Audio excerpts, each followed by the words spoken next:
And good evening. We're here on Facebook Live here tonight as we meander through the weekend after going through our first week of self-imposed quarantine, I suppose, as we go through some interesting times here in our country and wherever you are, wherever you may be. Certainly want to wish you well here on this Saturday evening. And, as such, we feel as if it gives us a good opportunity here to sit back and relax and talk a little bit of basketball. And I have joining me here TLHS head coach Mike Lang. Mike, how you doing? I'm doing well. Actually, out with the girls on a walk right now and enjoying the warm weather and most importantly, trying to stay healthy and safe. Well, Mike Lang, the coach at Trinity Lutheran High School, after a successful year, a little bit of downtime after most certainly a grind in terms of the duration of the basketball season. So a well-deserved break there, Coach. Absolutely. It's been a good time to hit the reset button and, get reacquainted with your family a little bit, but also a good chance to sit back and watch some virtual coaching clinics and learn a few things and get focused and thinking about what we got going on for next year. Well, always focused ahead on the next season and, high school athletics, not any different than maybe any other athletic team in that regard, whether it's college or pros. You always have to be looking ahead to see what would impact in a positive manner the program. And that segues right into this past season, the most successful season in school history. You had a 24-4 record. Your girls really stepped up this year, didn't they? They did. I've thought about this a few times since the season ended, and 24 wins is a lot of wins. And, somebody asked me the other day, do I think we're going to be as good at next year as what we were this past year? And that's exactly what I told them. It's not easy to win 24 games, and it was a really special year. And once you have a chance to reflect back on it, you realize how special it was. It's not the result we wanted, losing in the first game of the regional, but, I've had a couple people tell me it, you may have lost the first game of the regional, but it was also the state championship game, number one versus number two. And, the final 4 minutes of the game, Lagodi outplayed it. So we know where we got to be for next year, and we got our sights set to try to get back there, and we'll see what we can do. Well, of course, talking about that strong Lagodi ball club ending up winning the state championship over Pioneer 45-43. That was a great state championship ball game, by the way, and certainly a tip of the hat to those girls as they marched right through the tournament en route to the state championship. And fortunately, at least in terms of the girls tournament, we were able to get that one in, Coach. Yeah, I really feel for the boys that, there's 64 teams that didn't get to finish their season out. And I've talked to Coach Benner a handful of times over at Brownstown. And, the common theme is, he goes, if you would have told me midway through the year that we would have won our last game of the season, I'd be thrilled with it. But, under the circumstances, kind of wish you had one more game. I feel for all of them and, and for all the kids that's playing spring sports. And you just hope that we can get back to reality and everyday life here in the near future. But for the time being, it is what it is. It's like staying safe and, like I said, hitting the reset button a little bit.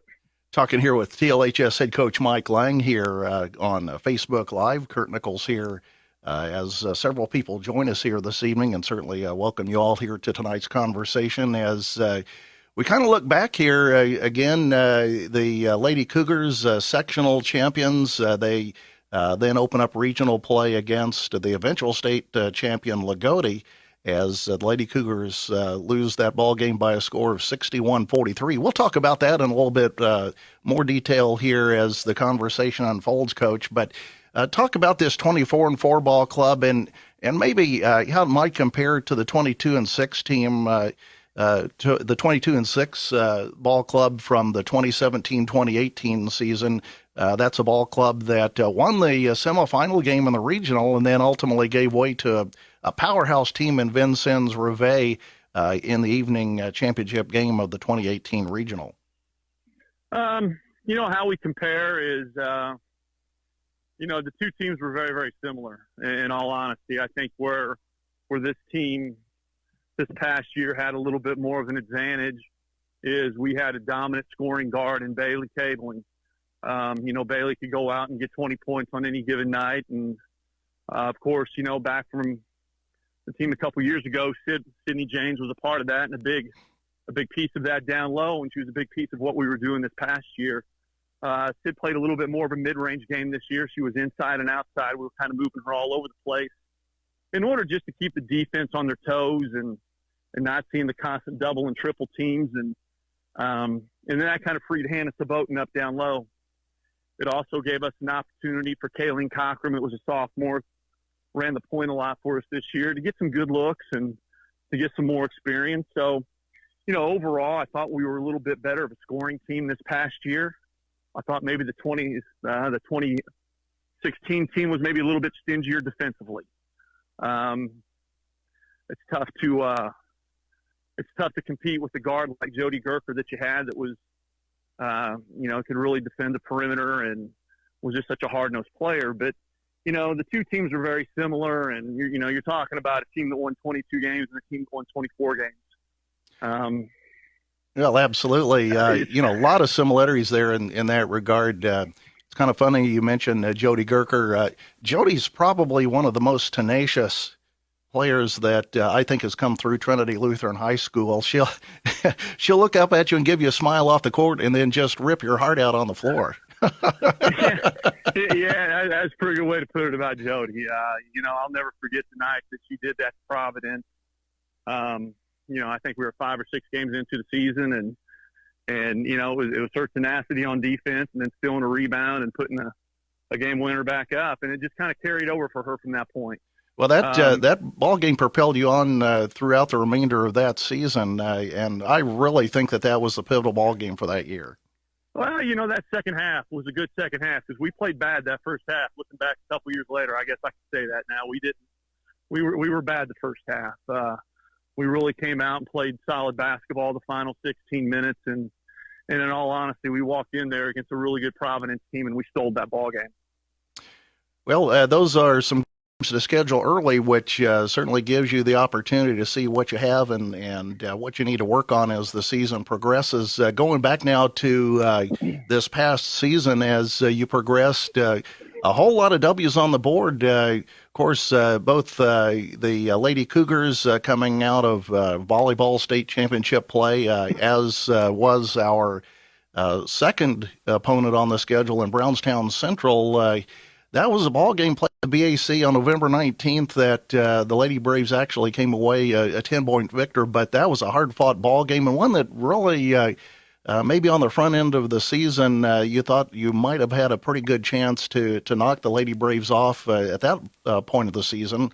But then we go to midseason form at the Toby Yoho a little bit later on there on December 28th, and that was quite a battle with the Lady Braves in the championship game of the Toby Yoho tourney. As it was a 5-point ball game, 49-44. No, that was a great ball game. And, unfortunately, we had Sydney on the bench in foul trouble most of the second half. And I remember we went into halftime tied, and I think she was on the bench with 2 fouls and came out right away in the third and got a foul. And, but nonetheless, it's a game that I thought we really did a good job of controlling the tempo. And, it's just tough to play a big portion of the game without Sid out there. And, there's a couple questionable calls that went against her, but nonetheless, Brownstown hit some shots when they needed to. And, it was a 5-point game, but, BT just missed a shot there with 5 seconds to go that could have tied it, sent it into overtime. So we were right there at the end on the final shot. Well, and I think you had indicated the coaching staff at Brownstown Central really gave a big tip of the hat to the Lady Cougars and felt really quite honestly as if you outplayed them on that night. Yeah, those are nice words to hear. We heard that from more than one person that night. And but at the end of the day, Brandon still got the last laugh because he got the victory on the scoreboard. Brandon did an outstanding job with Brownstown this year, and they had a great year. And just to know that we were there with them, really both games this year to the final, one game of final possession, the other game the final 2 minutes. So, we were close. Well, talking with TLHS head coach Mike Lang as the head coach of the Lady Cougars, and I believe you just finished your 9th year at the helm there, if I'm not mistaken. And talking about that particular game in Brownstown Central, we talked about the month of January really being a tough schedule for the ball club. And really, with the Brownstown Central game there to finish out December and then moving through the schedule, how do you feel like that prepared your girls in terms of their mental toughness and focus to prepare for the tournament play? No, boy, that was a brutal stretch. I mean, January was tough. Well, you had Brownstown Central, and then, of course, you have the New Washington ball game, which that was a fairly wide scoring margin. And then Greenwood Christian. Now, that was a ball game that certainly impressed me as Greenwood Christian ranked in Class 1A, I believe a top 10 ball club, maybe top 5, I don't recall. But Lady Cougars at the BAC took care of Greenwood Christian 59-47 on that night. That was a signature game at that point of the season. It was. Greenwood Christian was a semi-state team. They lost to Lagodi in the semi-state.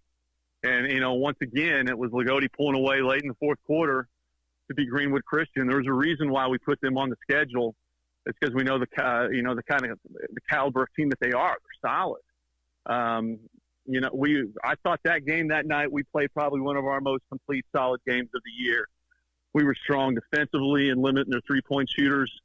We really didn't allow a lot of 3 points that night. We kept their scores off the boards, and it's a game that I thought, every time they got close, we pulled away, and I thought we controlled it from start to finish.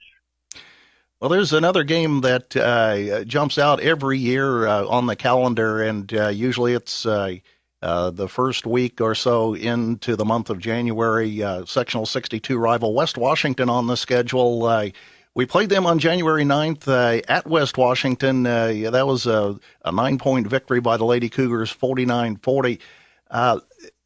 Just talk in terms of maybe the positioning of West Washington in your schedule, knowing that that's going to be a sectional rival that you'll be playing in a matter of a few weeks afterwards. And, sometimes, that point in the schedule could either work for you or against you. You got to play them sometime. And that's just happened when they be on the schedule. So whether we have them the first week of November or the first week of January, it's not going to matter, because when you talk about that ball club, you're talking about a very well-coached team. You're talking about the team on the schedule that knows us sometimes better than how we know ourselves. They know our players inside and out, and it's always going to be a battle with Coach Russell. And, it's the hard thing was we had to go down there and do it this year. And we knew that early on, and we circled that on the calendar that in order for us to be successful, we got to win 6 games down there. It's going to be our home away from home. So you had to get the first one to get the second. Well, and I guess that's my point. You always have that one opportunity there to play the regular season game, and always knowing in the back of your mind that you have to play them again. But then, let's switch the tables there. They also have to deal with Trinity within a span of a few weeks in most years there, depending on how the tournament draw goes. So again, that's always an interesting ball game on the schedule, and one that creates a lot of excitement as we move forward. Now, a little bit later on in January, you played Brown County. That also a ranked ball club in Class 3A. I played them at the BAC on January 7th. Came away with a 7-point victory over a quality ball club. Again, at that time, I believe Brown County ranked in Class 3A. Talk about that ball game a little bit, and perhaps what you came away from there in terms of feeling about your ball club with a victory in hand. Well, at the time we played Brown County, they only had one loss on the season, and that was the Bloomington South. They were physical. They were fast. They were physical. I came away knowing that we could be a physical ball club and play with anybody in terms of physicality if the officials let us play. And that's exactly what they did that night. They let us play, and it was big girl basketball when you took it down low. You had to go strong. They got a great freshman guard in Wood girl, and she really came out and took it to us early on. and then they had some 3-point shooters that was knocking them in. So we got down a little bit, maybe going into the fourth quarter, and we just buckled down and took it to them. We got them in foul trouble. We knew that if we were going to have success, we had to pound it down low and get to the free throw line and get them in trouble, and that's exactly what we did. And we got some crucial stops down the stretch to pull that victory out. Well, again, your schedule backloaded with some pretty strong ball clubs as you play up a few classes for the most part with Floyd, Jennings, and Madison on the schedule. And then we enter sectional play, and the marquee game of the year, and for me, maybe from a broadcasting standpoint, perhaps of all time, the Lady Lancers of Edinburgh as we open up sectional 62 play against the Lady Lancers, coming away with a 56-55 victory.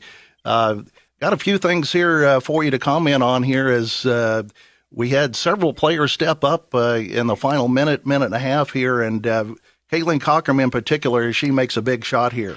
James, cross-court pass. Here's Cochran wide open from the left wing. Good!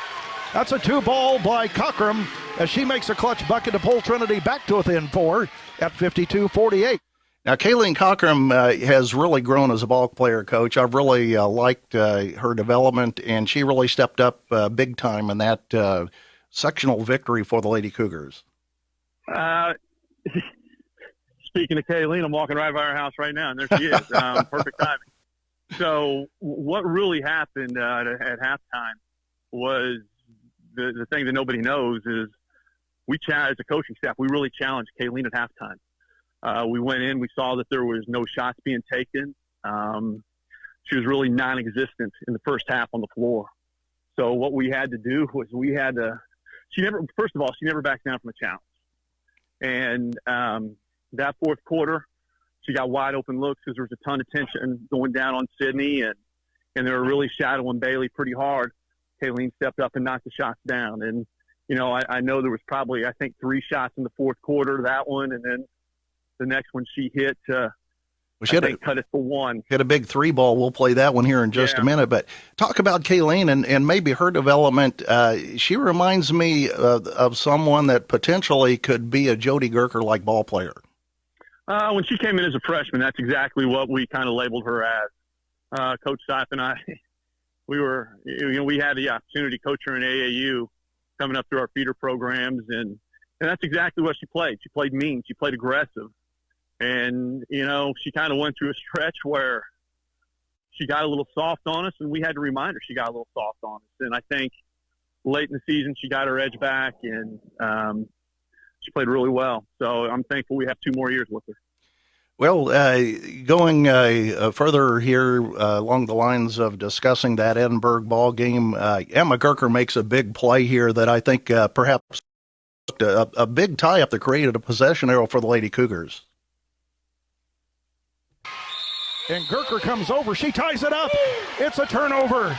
Trinity in transition will have the opportunity here to pull to within 2 or 1, depending on a 3-ball or a regular field goal here. They're down by 4, 38 seconds left, 52-48 to score. Well, Coach, that big step up by Gerker, that was a point of the ball game where we were trying to find somebody to go out and create the foul, as I recall, and we had multiple players on the floor with 4 personals, so it took a little bit more time off the clock than maybe you wanted, but that outcome really was a game changer. It was, and if we went back and we watched film, Emma was frustrated. She was really angry and frustrated at that point in time because we tried to get a foul a couple possessions prior to that, and they didn't call it. And I seriously, I think Emma went down to get the foul, and the ball was presented right there to her, and Emma did what she did best all year long. She defended, and she got the tie up. And there's a couple different ways of looking at it. Edinburgh went to a delay game with about 3 minutes and 50 seconds to go, and that's a lot of ball game. We kept telling the kids that during timeout. It's a lot of time.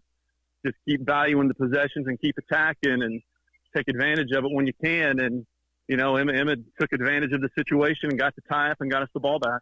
Well, of course, a senior and Emma Gerker there, and then Hannah Savotin stepped up large as we were really tying into that lead and cutting it down and getting in a position for the victory. Saboten from the free throw line just came up large for us. More importantly, that stops the clock as Saboten's first free throw, nothing but net there for Saboten with 11 points, and Trinity makes it a one-possession ball game at 52-49. Second free throw, good again by Hannah Saboten, playing like a senior tonight with 12 points.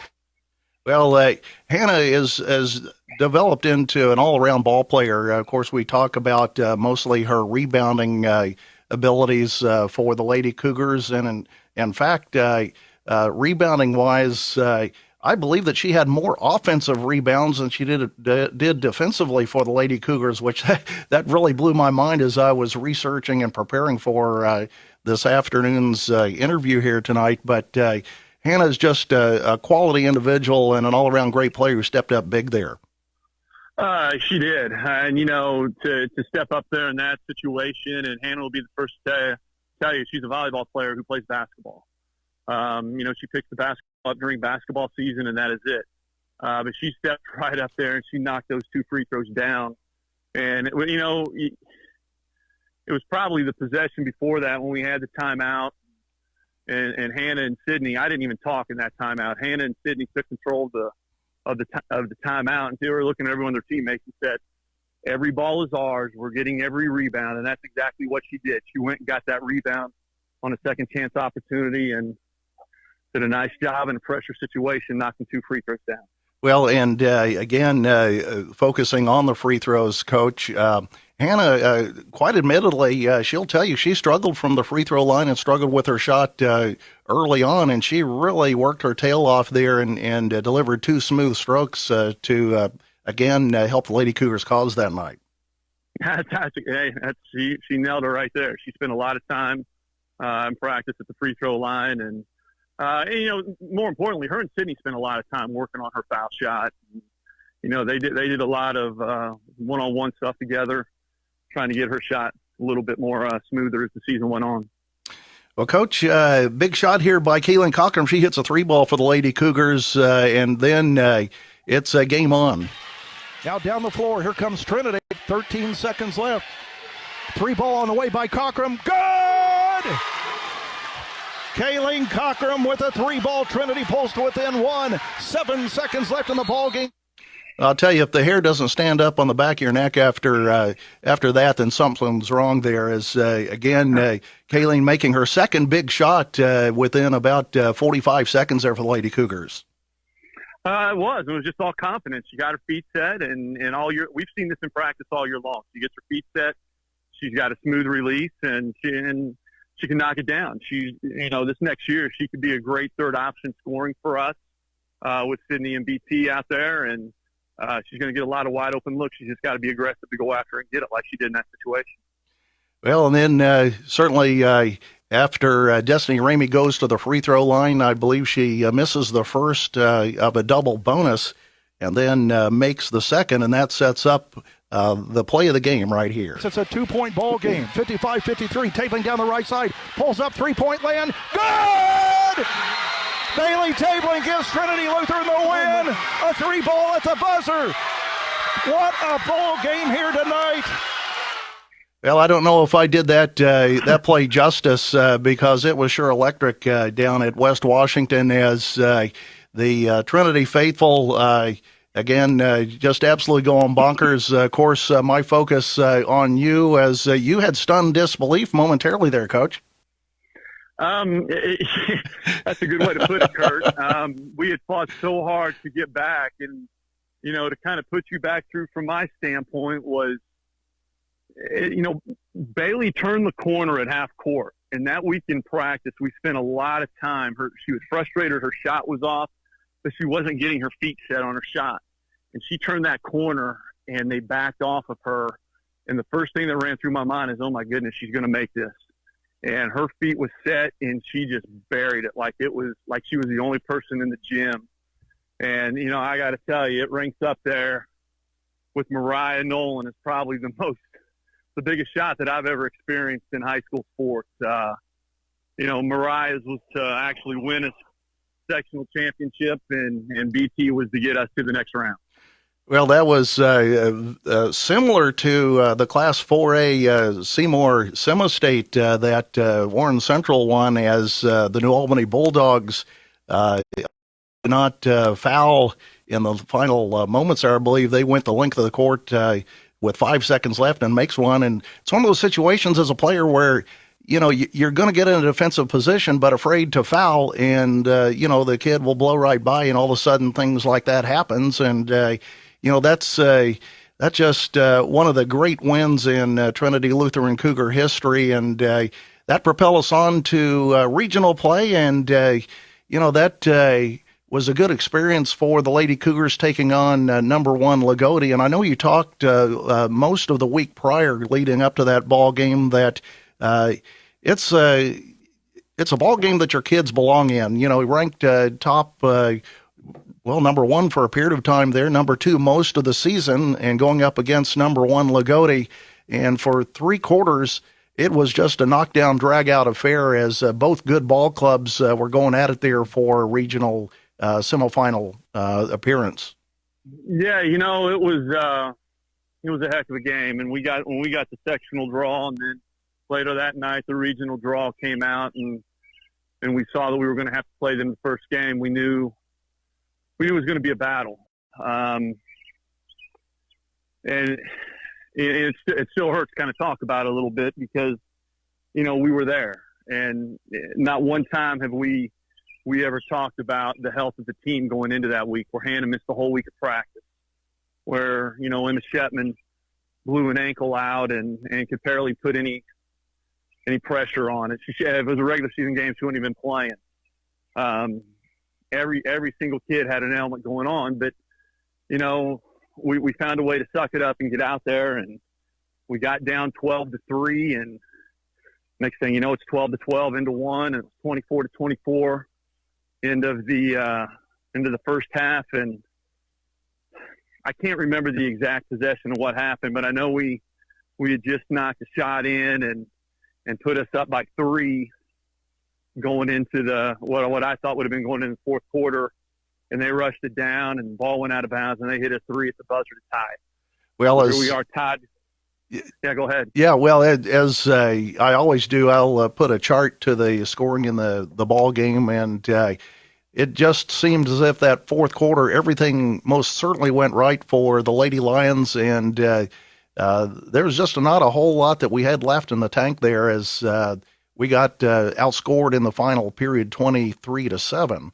But again, when you look at a ball game like that, though, Coach, as that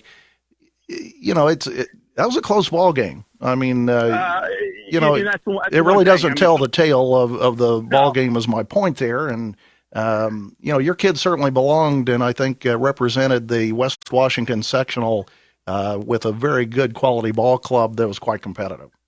Yeah, absolutely. It's I got a couple text messages from friends that were other coaches and said, "Wow, was it even close to what?" It's like, you know what? It was a 4-point game with 3 minutes and 50 seconds to go. We had possession, and we just happened to have a turnover, and they went down and got an and one, so it went from 4-7. And then the way they run they can really spread you out and make you play man to man. And I knew if we went man to man with the way our health was at that point in time, we didn't have anything left in us. That's when they really took over, and they went at us pretty hard. We had to go man, and credit to Lagodi. Coach Smith did a great job, and they hit us where our weakness was. I couldn't have been more proud of our kids. We were there. We were in position to be there to have a shot to win, and it gives us something to shoot for this next coming season.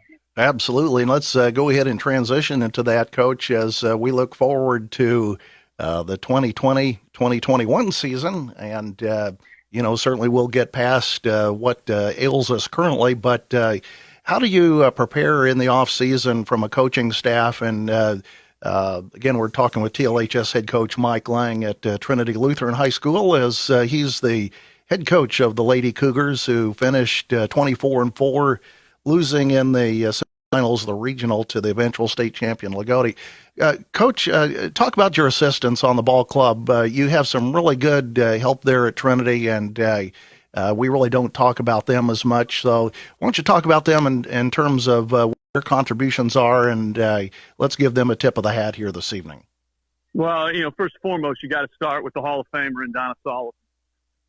Saul's been with us going on, this will be her 5th year being with us, and just having somebody with the wealth of knowledge sitting next to you that you can always pick her brain. I think I'm on the phone with her probably every single day before practice, and we're just talking about what we need to be doing, where we need to be going, and she's like, she's like my second mother, but having a Hall of Famer on the bench with her knowledge is just, it's impeccable.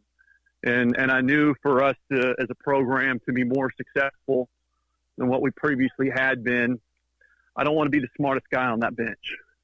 You got to have people around you that have as much, if not more, knowledge than you do, which leads me to Coach Sipe. Rob has been with me. We started coaching elementary basketball together back at Emmanuel. Had a good run doing 8th grade ball, and then he came to me with me over to Trinity. And then when his daughter got in high school, he left, and he's been back for the past 5 years now. What Rob brings to the table is he's that guy that keeps me in line. And if I'm out of line or if I'm not thinking right, he's not afraid to challenge me and say, no, you're not thinking right here. He puts his foot down, and that's the other part. You don't want assistants that are yes men or no. You don't want people to agree with you, and that's the one thing Rob's great at, and also for Donna. So, which we had an opening on the staff come open, and I really wanted to bring somebody in that could really work with the post players.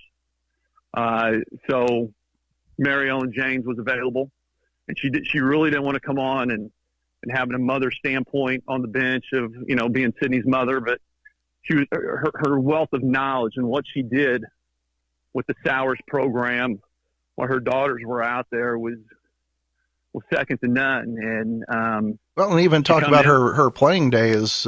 She certainly was stellar in that regard. Yeah, played down at University of Southern Indiana, and had a great high school career, but just her ability to come in and work with the post players, and that's probably the one coach that I look at the most when we talk X's and O's, and who I'm talking to about as far as what we got to do with Sydney and moving Sydney around. And I wouldn't be anywhere without my staff. My staff is great. I love them like they're my family, and they just do an outstanding job. Well, you certainly spend a lot of hours together, and you most certainly are a cohesive bunch. I've had the opportunity to spend some time with you, particularly at the Toby Yoho, spend some off time with the group, and it's always a good time to be with you and your team and the coaching staff there. So beyond that, let's talk about how you're preparing then for the next season, the off season coming up. What will you have your kids doing? What will the IHSAA allow you to do? And what are your expectations for your ball club here in the off season?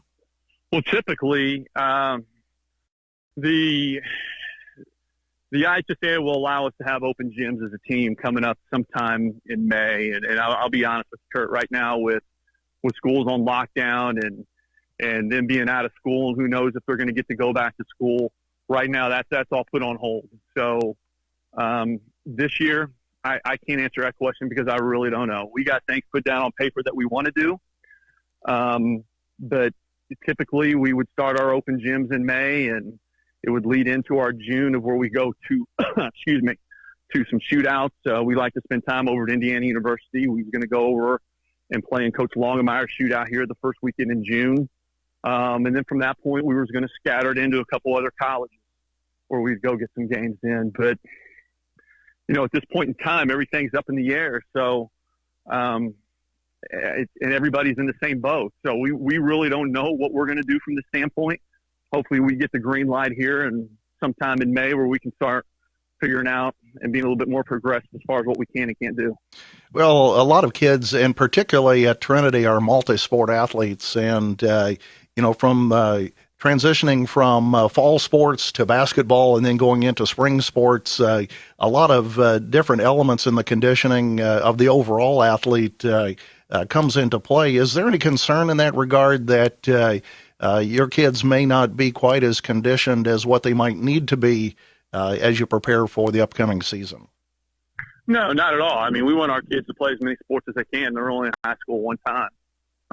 We encourage that. We enjoy going out and watching our athletes that participate in other sports. We enjoy watching that. But for those that don't play in other sports, we work them hard. At the beginning of September, mid-September, we can start having our conditioning time with them. And when we work them hard, we want them to be in weight classes. And so they're getting in pretty good shape at that point. But you're never truly in quote-unquote basketball shape until you get to that first day of practice. And that's when you really start, building up for them games in terms of getting in basketball shape. You just try to do the best you can.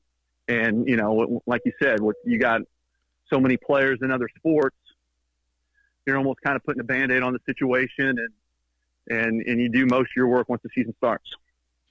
Well, Coach, it's going to be a quick summer, and we'll come back around again to the month of November and tee it up again. As always, it's good to talk with you, and certainly enjoy the coverage on WZZB Radio as we provide the official coverage for Trinity Lutheran Lady Cougars basketball, and certainly wish you and the girls all the best as we go through again a unique time here, but we'll look forward to seeing you downstream at some point.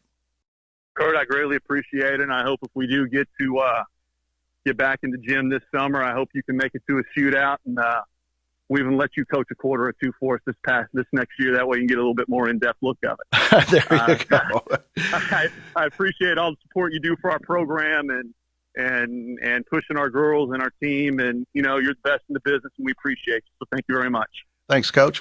Coach Mike Lang on tonight's broadcast here on Facebook Live as we talk Lady Cougars basketball. Again, they come off of a 24-4 season, the most victories all time at Trinity Lutheran High School, and certainly looking forward to continuing their winning ways at TLHS next year as we look forward to basketball as things resume for the class of 2021. So again, thank you all for joining us tonight here on Facebook Live. Again, Curt Nichols for Mike Lang, and take care. Have a good evening.